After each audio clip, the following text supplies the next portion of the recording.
Esselamu aleykum və rəhmətullahi və bərəkatuh. İmam Əbu Bakr Əl-İsmaili rəhməhullah axirət ilə əlaqəli məsələlərə toxunmuşdu və onların bir çoxsunu ələ aldıq və sonuncu məsələ qalıb, o da qəbir əzabı və qəbir sorğu-sualıdır. İmam rəhməhullah buyurur ki, وَيَقُولُونَ إِنَّ عَذَابَ الْقَبْرِ حَقٍّ Əhl-i-sünnə alimləri, hədis imamları deyirlər və belə etiqad edirlər ki, qəbir əzabı haqdır. Qəbir əzabı haqdır. Və ümumiyyətlə qəbir əzabının və qəbir əzabı ilə, qəbir həyatı ilə, bərzaq həyatı ilə əlaqəli məsələlərin əqidə kitablarında qeyd olunmasının əsas iki səbəbi var. O səbəblərdən birincisi odur ki, çünki bu əqidə məsələlərindəndir.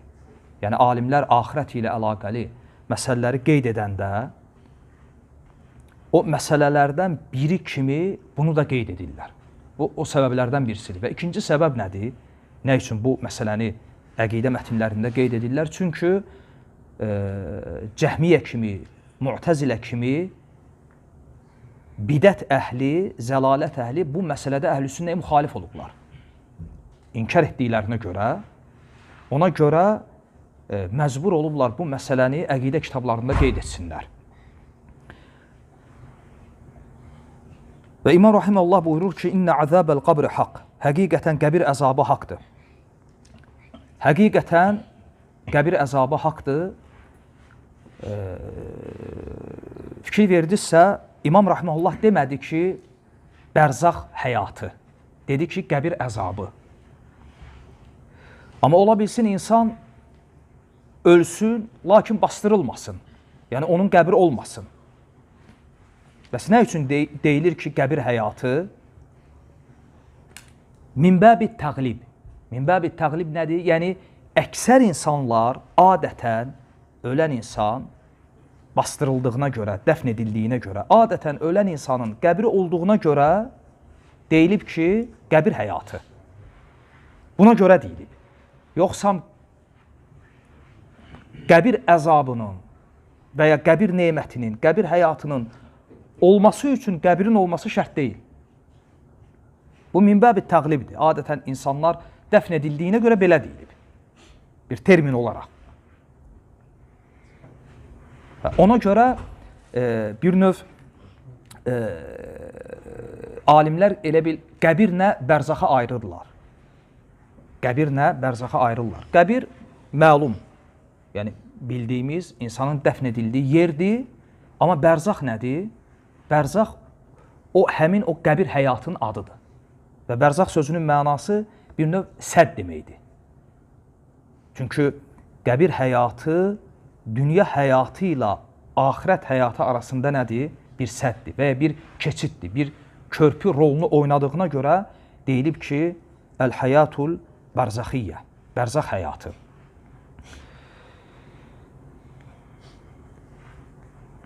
Sonra İmam Rahiməllah buyurur ki, Yu'azzibullahu mən istəhəqqəhu inşə və inşəə əfə anhu. Kim ki, qəbir əzabına haqq qazanar, layiq olarsa, Allah Azza və Cəllə bu əzabı ona daddırar. Əgər istəsə və istəsə onu bağışlayar. Bu nə deməkdir? Bu o deməkdir ki, qəbir əzabı vaid babındandır, təhdid babındandır. Allah Azza və Cəllənin vaidi, təhdidi var ki, məsələn, kim bu asilikləri etsə, kim belə etsə, o qəbir əzabına haqq qazanır. Bu məsələnin ümumi hökmüdür. Lakin müəyyən şəxslərə gəldikdə, ola bilsin ki, insan bu dünyada hansısa əməllər edib, o əməllər ki, insanı qəbir əzabına layiq edir, lakin ola bilsin başqa əməllərinə görə, salih əməllərinə görə və bu dünyada başına gələn müsibətlərə görə ki, o ona səbr edib, ola bilsin Allah Azza və Cəllə bunu ona kəffarə etsin və qəbir əzabını çəkməsin. Və bu Allah Azza və Cəllənin istəyi altındadır. İmam Rahiməllah buyurur ki, kim qəbir əzabına haqq qazansa, yu'azzibullah, mən istəhəqqəhu inşə. Əgər Allah Azza və Cəllə istəsə, bu əzabı ona daddırar və inşəə əfə anhu və istəsə Allah onu əff edər. Liqavlihi Teala və sonra İmam Rahiməhullah deməli qəbir əzabı üçün Qurandan dəlil zikr edir.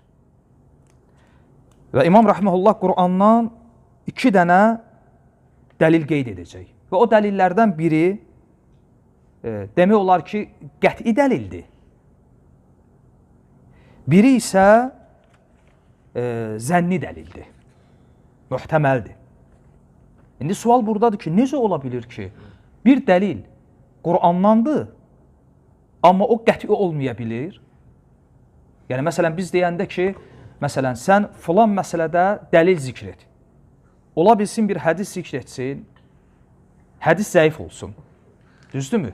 Yəni, qəti dəlil olmasın. Amma İmam Rahiməhullahın qeyd etdiyi 2 dəlilin ikisi də Qurandandır. Və dedik ki, o dəlillərdən birisi qətidir, açıq aydındır. Birisi isə möhtəməldir. Bu mümkündür, yəni bir dəlil Qurandan olsun, amma qəti olmasın. Mümkündür. Necə? Əhsən. Yəni, ola bilsin, bəli, bir dəlil Qurandandır, dəlil sabitdir, o baxımdan qətidir. Bu Quran ayəsidir. Deməyəcəksən ki, ayə zəifdir, hədis kimi və s. Yox, bu qətidir. Amma ola bilsin, ayənin dəlaləti qəti deyil.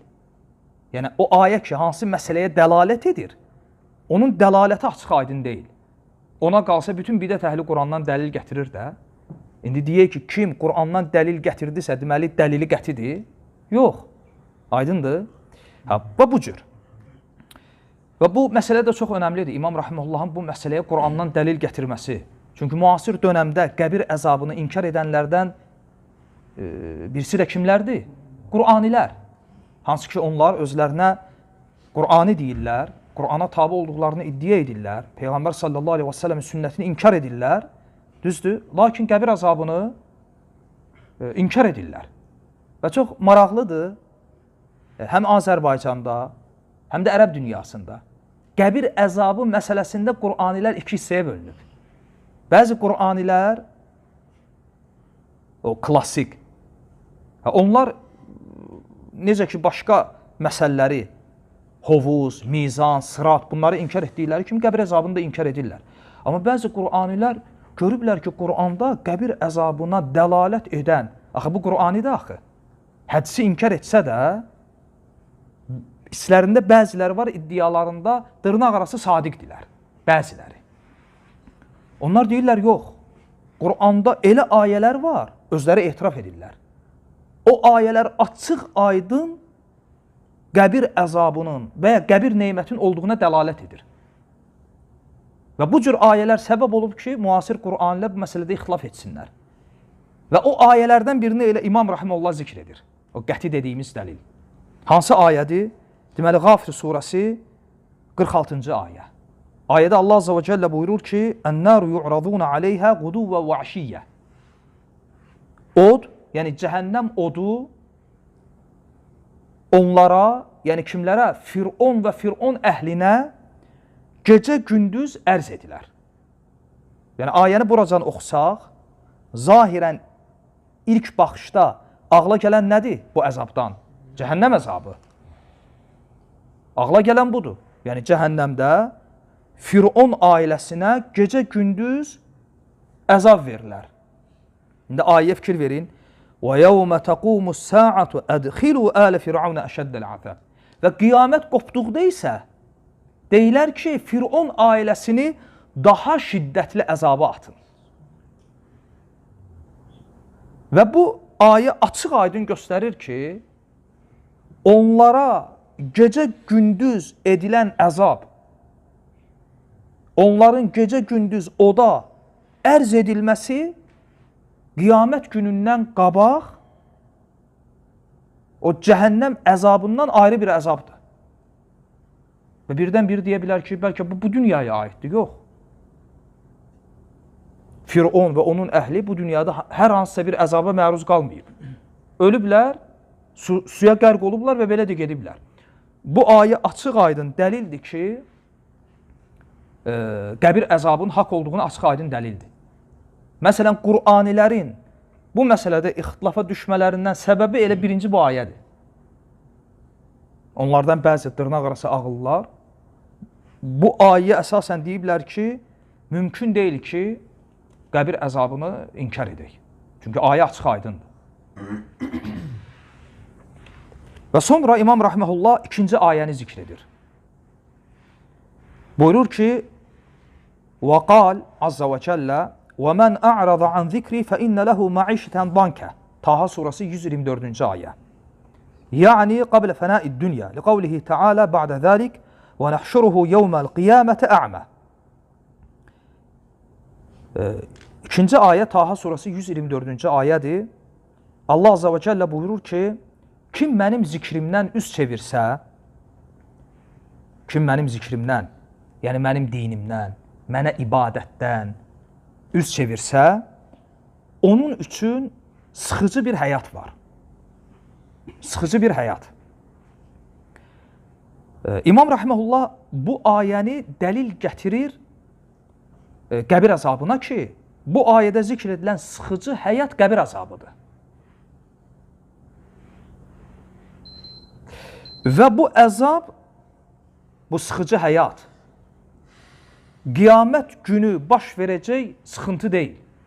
Yəni, kimsə belə zənn eləməsin ki, Uca Allah buyurur ki, kim mənim zikrimdən, mənim dinimdən, mənə ibadətdən üz çevirsə, فَاِنَّ لَهُ مَعِيشَةً ضَنْكَ Onun üçün sıxıcı bir həyat var, yəni qiyamət günü, məhşərdə, yox.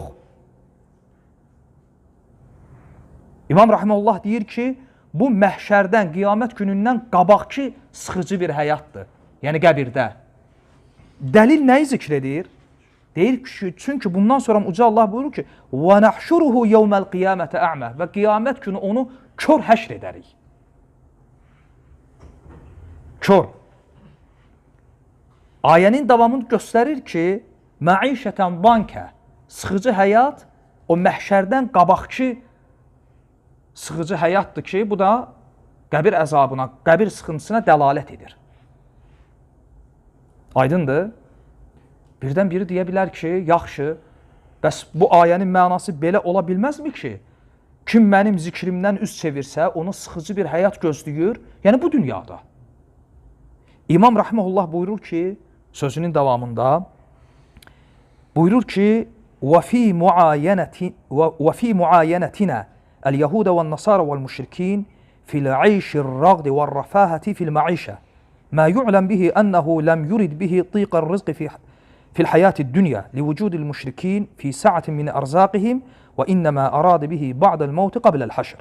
Deyir ki, biz axı bu dünyada müşrikləri, Yahudiləri, Xristiyanları, bunlar kimlərdir?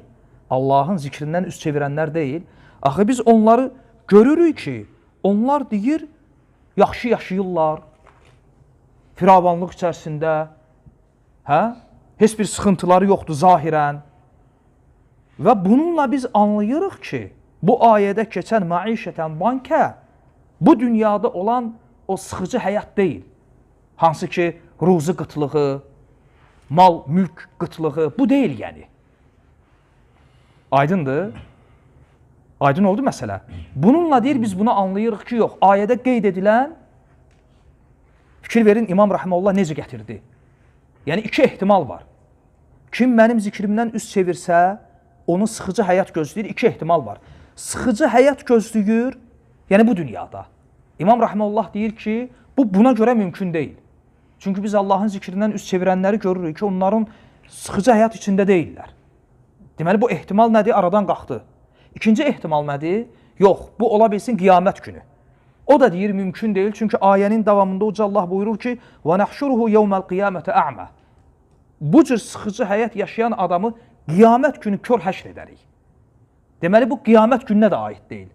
Deməli, dünya həyatı ilə axirət həyatı arasında olan bir sıxıcı həyatdır. Bu da nəyə dəlalət edir? Bərzaq həyatına. İmam Rahiməhullah bu cür yanaşıb və təbii ki, bu ayənin başqa mənası da var. Onu da fayda üçün qeyd edirəm. Lakin İmam Rahiməhullahın bu ayədən bu faydanı çıxarması özündən deyil. Çünki bu sələfdən nəql olub. Sahabə tabiinlərdən bəziləri bu ayəni bu cür nəql ediblər, bu cür şərh ediblər. Və bəzi alimlər bu ayəyə hansı mənanı veriblər?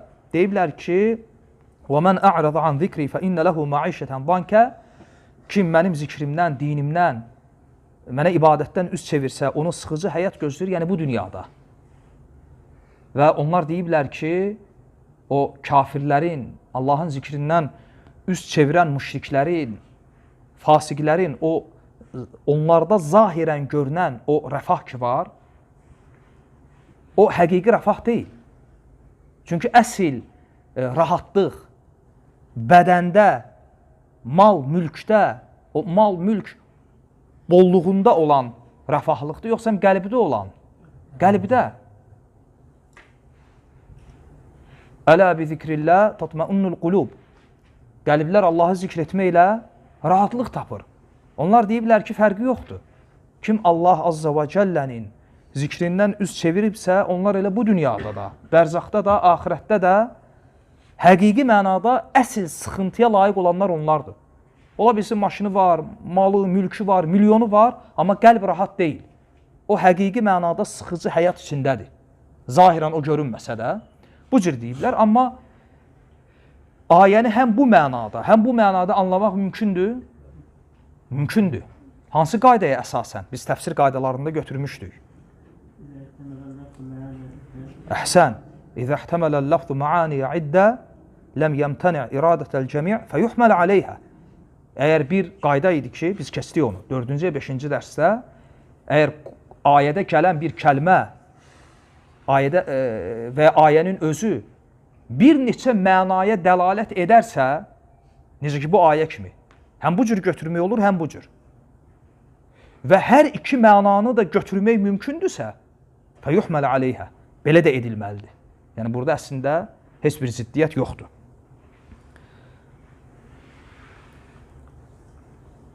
Və həmçinin Qurandan başqa ayəni zikr etmək olar. İmam Rahimullah onu qeyd etməyib. O da açıq aydın ayələrdəndir. Əl-Ənam surəsi 93-cü ayə. Yüce Allah buyurur ki, وَلَوْ تَرَى اِذِ الظَّالِمُونَ فِي غَمْرَاتِ الْمَوْتِ Kaş sən zalimları ölüm acısı, sıxıntısı içərisində görərdin. Necə? وَالْمَلَائِكَةُ بَاسِطُوا اَيْدِيهِمْ Mələklər əllərini onlara tərəf uzadıb, deyirlər ki, əxricu ənfusakum. Canlarınızı çıxarın. Əl-yevmə tuczəvnə əzəbəl-hun Bugün siz alçaldıcı bir əzaba məruz qalacaqsınız. Əl-yevmə, bugün. Hansı gün? Həmin adamın canının alındığı gündən gedir söhbət. Mələklər onlara deyir. Yəni, bu axirət günü deyilməyəcək. Bu dünyada mələklər, o ölən insanın, fasik, kafir insanın canını alarkən onların dedikləri sözdür. Əl-yevmə tuzzəvnə əzəbəl-hun Bugün, məhz bugün, yəni dünya həyatından söhbət gedir, təbii ki, öləndən sonra sizi alçaldıcı bir əzab gözləyir. Bu da qəbir əzabına dəlillərdəndir. Və başqa ayda Uca Allah buyurur ki, سَنُعَذِّبُهُمْ مَرَّتَيْنِ ثُمَّ يُرَدُّونَ إِلَى عَذَابٍ عَظِيمٍ Onlara 2 dəfə əzab verəcək. Yəni, bu dünyada o qəlb sıxıntısı özü bir əzabdır. Və qəbir, bərzaqda. Sonra isə onlar daha əzəmətli bir əzaba döndürüləcəklər. Yəni, cəhənnəm əzabına. Aydındır. Və bu kimi. Və sual versək ki,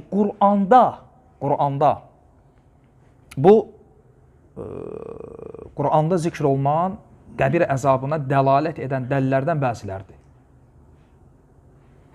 Bəs Quranda qəbir neməti zikr olunub ya yox? Qəbir əzabını bildik. Bir də var qəbir neməti. Peyğəmbər sallallahu aleyhi və səlləm buyurur ki, Əl-qabru ravdatun min riyadil cənnə əv hufratun min hufarin nar. Qəbir ya cənnət bağçalarından bir bağçadır, ya da cəhənnəm çuxurlarından bir çuxur. Qəbir əzabını bildik. Bəs qəbir neməti. Bu hədis bunun dəlilidir. Qurandan buna dəlil var.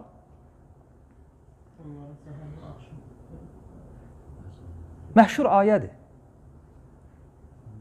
وَلَا تَحْسَبَنَّ الَّذ۪ينَ قُتِلُوا ف۪ي سَب۪يلِ اللّٰهِ أَمْوَاتًا بَلْ أَحْيَاءٌ عِنْدَ رَبِّهِمْ yurzaqun fərhinə bimə ətəhumullahu min fadli. Əl-ayə. Allah yolunda öldürülənləri ölü zənn etməyin. Açıq aydın ayədir. Yəni bunlar öldürülüblər, qiyamət də qopmuyub. Fikir verin, nə bu dünyada söhbət gedir, nə də axirətdən. Dünya ilə axirət arasında olan bir şeydir bu. Ayə də açıqdır. Allah yolunda öldürülənləri ölü zənn etməyin. Onlar diridirlər və Allah qatında ruzulanırlar. Və Allahın lütfündən onlara əhta edilən şeylərdən razıdırlar, onunla xoşnuddular. Bu ayədə söhbət dünya mükafatından gedir, yoxsa axirət mükafatından? Yox, dünya ilə axirət arasında olan bir şeydir. Və bu da Qurandan qəbir nemətinin dəlillərindəndir. Ümumiyyətlə, sual verilsə ki, bəs qəbir əzabı ruha edilir yoxsa bədənə? Yəni, o qəbir əzabını və ya qəbir nemətini insanın ruhu dadır, yoxsa həm ruhla bərabər onun cismi də? Cavab budur ki, əsl olan insanın ruhudur. Lakin insanın bədənindən də pay var. Yəni, o əzabı dadmada, o neməti dadmada cəsədin də payı var. Amma o pay nə qədədir, bunda alimlər ixtilaf edib. Məsələn, bəzi alimlər deyiblər ki, cəsəd çürüyənə qədər. Və sair qövüllər var, rəylər. Amma əsl budur ki, əsas o əzabı çəkən, o neməti dadan ruhdur. Aydındır. Amma bədənin də burada payı var. Ümumiyyətlə, ruhu ilə bədənin bir-birinə bağlılığı dörd növdür və ya dörd mərhələdir. Onlardan birincisi ana bətnində, ikincisi uşaq doğulandan sonra, yəni dünya həyatında, üçüncüsü bərzaq həyatında və dördüncüsü axirətdə. Onlardan birincisi hansı idi? Ana bətnində. Ana bətnində təbii ki, uşağa ruh veriləndən sonra. Ana bətnində ruh və bədən, bunlardan hansı daha qabarıqdır, hansının gücü daha zahirdir? Yoxsa hər ikisi də zəifdir? Hər ikisi də zəifdir. Ana bətnində bir ət parçasıdır. Heç nə bilmir, heç nə dərkiləmir, ağlı inkişaf etməyib. Düzdür? Həm cismi olaraq, məsələn, uşaq doğulur, dişləri belə yoxdur. Deməli, həm ruh cəhətindən, həm də bədən cəhətindən insanın ən zəif və ən naqis olduğu mərhələ hansı mərhələdir? Ana bətni. Bu birinci mərhələ. Sonra gəlir ikinci mərhələ, dünya həyatı. Dünya həyatında daha qabarıq, daha zahir olan, bu ikisindən daha güclü olan, daha üstün olan hansıdır? İnsanın ruhu yoxsa bədəni? İnsanın bədəni. İnsanın bədəni. Niyə? Çünki bu dünya həyatında insanın bədəni qeybdir, insana nisbətdə. Yox, insan görür axı onu. İnsan görür, öz bədənini müayinə edə bilir, müalicə edə bilir, öz bədənini yoxlaya bilir, müşahidə edə bilir. Yəni, insanın bədəni bu dünyada ona nisbətdə qeyb deyil. Amma ruhu ona nisbətdə qeybdir ya, yox. Hətta insanın özündən gizlidir. Və Uca Allah buyurur ki, وَيَسْأَلُونَكَ عَنِ الرُّحِ Peyğəmbər səndən ruh barədə soruşurlar. قُلِ الرُّحُ مِنْ أَمِرِ رَبِّي وَمَا أُوتِيتُمْ مِنَ الْعِلْمِ إِلَّا قَلِيلًا De ki, ruh Rəbbimin əmrindəndir və o barədə sizə az bir elm verilib, ruh barədə. Ruhla əlaqəli insan bu dünyada elə şeylər yaşayır ki, onu yaşayır, amma dərk edə bilmir. Bu necə baş verir, necə olur? Məsələn, yuxu. Ona görə yuxuya nə deyirlər? Kiçik ölüm. Bismikallahumma əmut və əhyə. Allahım sənin adınla ölür və dirilirəm. İnsanın deməli yatması onun ölməsidir. Oyanması onun dirilməsi. Nə üçün yuxu ölüm adlanıb? Sual. Çünki ruh bədəndən çıxır. Bu dünyada insanın ruhu bədəndən 2 dəfə çıxır və ya 2 cür çıxır. Bir öləndə, bir də yatanda. Yüce Allah buyurur ki, Allahu yeteveffel enfus hine mevtiha velleti lem temut fi menamiha. Allah ölərkən ölənin, bir də ölməyən kəsin yuxuda ikən ruhunu alır. Amma hər ikisində də bu ruhu almağın keyfiyyəti eynidir, yox. Feyumsikulleti qava aleyhəl mevt və yursilul uxra ilə əcəli musəmmə. Ölüm hökmü verilmiş kəsin ruhunu tutur, o birisini isə, yatanı isə müəyyən vaxta qədər buraxır. Aydındır? Yəni, sual verilsə ki, yatan adamın ruhu bədənindən ayrılır ya yox? Cavab nədir? Ayrılır. Həqiqi mənada yoxsa məcazi mənada? Həqiqi mənada. Lakin bu ayrılma elə formada baş verilir ki, insan ölmür. İnsan yatır. Və bir də ruhun bədəndən elə formada ayrılması var ki, o baş verəndə insan nə olur? İnsan ölür. Lakin bu necə baş verir, insan bunu bilmir. Bu, deməli, ruhla bədənin əlaqəsində ikinci mərhələdir. Və üçüncüsü hansıdır? Qəbir həyatı. Üçüncü mərhələ, bərzaq həyatı. İndi sual, bəs bərzaq həyatında ruhla bədəndən hansı daha qabarıqdır? Ruh. Çünki bədən çürüyür, məhv olub gedir.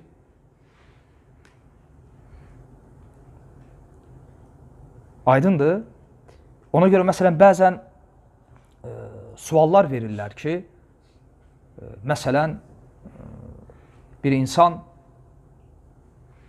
Adəm əleyhissalamın övladlarından birisi, Adəm əleyhissalamın övladlarından və ya o dövrdə dünya yaranan ilk vaxtda ölən birisi tutalım qəbir əzabına haqq qazanıb, dünya yaranandan gündən ta qiyamət qopana qədər Allah bilir nə qədər vaxt keçəcək, neçə əsrlər, bu müddət ərzində qəbirdə əzab çəkir. Amma elə bir insan var ki, qiyamət qopmamışdan 5 gün qabaq ölüb, qəbir əzabı çəkir. Bu, məsələn, 5 gün, birisi isə 1000 il, 10.000 il. Bu, adillikdənmi sayılır, ya yox? Belə tapmacalı suallar verirlər. Cavab budur ki, bu sualı verən, yəni bu sual dəlildir ki, göstərir ki, adam hələm məsələləri düzgün başa düşməyib. Bu qeybdir. Yəni, əslində, dünya yaranandan ta qiyamətə qədər lap 1000 illər qəbir əzabı çəkən ilə qiyamətdən 5 gün qabaq ölüb qəbir əzabı çəkən arasında vaxt cəhətdən fərqi yoxdur. Sən dediyin vaxt bu dünyaya aiddir. Bizim müşahidə etdiyimiz aləmə. Biz qeybdən danışırıq. Ola bilsin ki, o qiyamət qopmamışdan 5 gün qabaq ölüb qəbir əzabı çəkənin əzabı o birisindən daha uzun görünsün və daha acılı olsun. O, onu elə yaşasın. Və bunun hətta misalını, dəlilini, işarəsini Allah qoyub bizim üçün. Bu dünyada, məsələn, yuxu. Yuxu. Ola bilsin, insan 5 dəqiqə yatsın, 10 dəqiqə yatsın, amma ona uzun gəlsin. Ola bilsin, 10 saat yatsın, gözünü yummağı ilə açmağı bir olsun. Heç yuxu da görməsin. Adətən insan yuxu görəndə o yatdığı vaxt daha uzun gəlir ona, daha yaxşı dincəlir. Aydındır? Bu üçüncü mərhələdir. Üçüncü mərhələ, hansı ki orada bərzaq həyatında insanın ruhu daha qabarıq olur. Ona görə biz dedik ki, əsl budur ki, qəbir əzabı və qəbir neməti onu dadan əsas ruhdur yoxsa bədən? Əsas ruhdur. Lakin bədənin də buradan payı var. Və dördüncüsü də axirət həyatıdır. Ruhla bədənin ən kamil olduğu vaxt budur. Ən zəif olduğu vaxt ana bətnidir. Dünya həyatında bədən daha güclü, ruh daha naqisdir. Bərzəx həyatında əksinə və axirət həyatında insanın həm bədən cəhətdən, həm də ruh cəhətdən ən kamil olduğu vaxtdır. Və sələflərdən bəziləri belə bir qissə nəql edirlər. Ruhla bədənin əlaqəsi və insanın feyli üzərində olan təsiri. Qissədir. Deyirlər ki, qiyamət günü ruh ilə bədən mübahisə edəcəklər. Ruh deyəcək ki, məni bu əzaba düçar edən sənsən bədənə. Bədən deyəcək ki, əksinə, sənsən. Sən nə əmr etmirsən, mən onu etmişəm. Və onlar gedəcəklər bir mələyin yanına ki, mələk onların arasında hökm versin. Və mələk ruh ilə bədənə deyəcək ki, sizin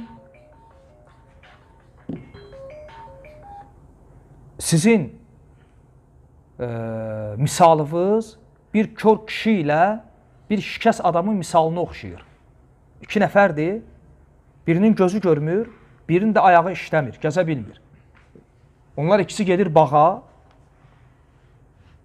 meyvə dolu bir bağa və o bağın meyvəsindən yemək istəyirlər.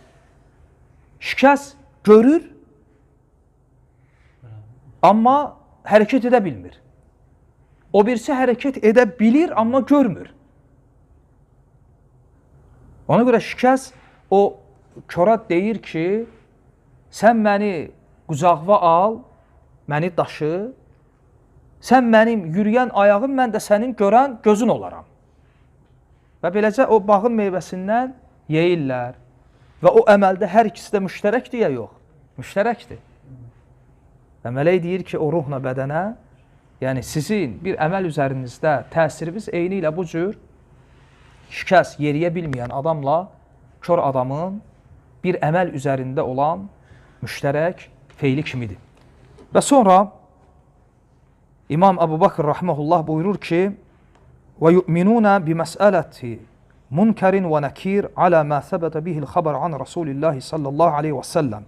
Həmçinin Əhl-i-Sünnə vəl-Cəma'a Munkar və Nəkir adlı mələklərin sorğu-sualına da iman edinlər. Hansı ki, bunlar Peyğəmbər sallallahu aleyhi və səlləmdən səhih hədislərlə sabit olub. Allah Resulü aleyhissalatu vesselam buyurur ki, bir insan qəbrə qoyuldu mu, ona iki mələk gələr. Onlardan birinə deyilər ki, Munkar və o birisinə Nəkir. Və digər ləfzdə gəlir ki, o iki mələk ümumiyyətlə nə üçün Munkar və Nəkir adlanıblar? Munkar və Nəkir sözünün mənası yəni iyrənc, yəni bir növ xoşa gəlməz. İyrənc yox, xoşa gəlməz. Bəyənilməyən, insanın baxıb, görüb xoşlamadığı, aydındır, xoşa gəlməz mənasını verir. Həm Munkar, həm də Nəkir. Və bir ləfzdə gəlir ki, o mələklər qara mələklərdir, gözləri isə göy. Və başqa ləfzdə gəlir Ömər ibn Xattabın radiyallahu anhum rəvayətində ki, səsləri şimşək, ildırım səsi kimidir. Həmin iki mələyin. Və ölən insana Rəbbin kimdir, dinin nədir və Peyğəmbərin bu üç sualı verərlər.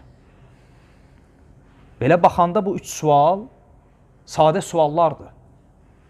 Zahirən bu dünyada hətta iman etməsə belə, kafirlərin belə ən azından müsəlmanlardan eşidib bildikləri bir şeydir.